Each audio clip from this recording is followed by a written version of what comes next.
একটা জিনিস ভেবে খুবই অবাক লাগে।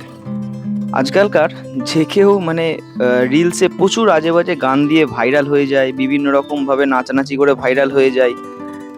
কিন্তু আমি এটা বুঝতে পারি না, আমরা তো ভালো কিছু দিতে চেষ্টা করি। একটা ভালো গঠনমূলক পরিষেবা দেওয়ার চেষ্টা করি যে কিভাবে খেলে মানুষের শরীর ভালো থাকবে। শরীর কিন্তু সবার আগে। আজকে চটপট দেখে নেওয়া যাক কি আছে খাবারে। ব্যায়াম করে এসেছি, প্রচণ্ড খিদে পেয়েছে। দেখুন, আজকে আছে একটা ভেজিটেবল খিচুড়ি, তেল ছাড়া, ভালো কার্বোহাইড্রেট এবং প্রোটিনে সমৃদ্ধ খাবার।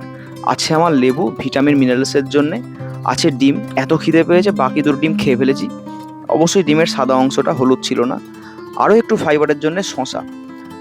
আমি এটুকুই বলবো যে যারাই ভালোভাবে বাঁচার চেষ্টা করছেন, ডাক্তার বদ্যি ওষুধপত্র থেকে দূরে থাকতে চেষ্টা করছেন, অ্যাটলিস্ট নিজেদের খাবারের ওপর নজর দিন। ব্যায়াম কতটা করছেন পরের বিষয়, ভালো খান, সুস্থ থাকুন।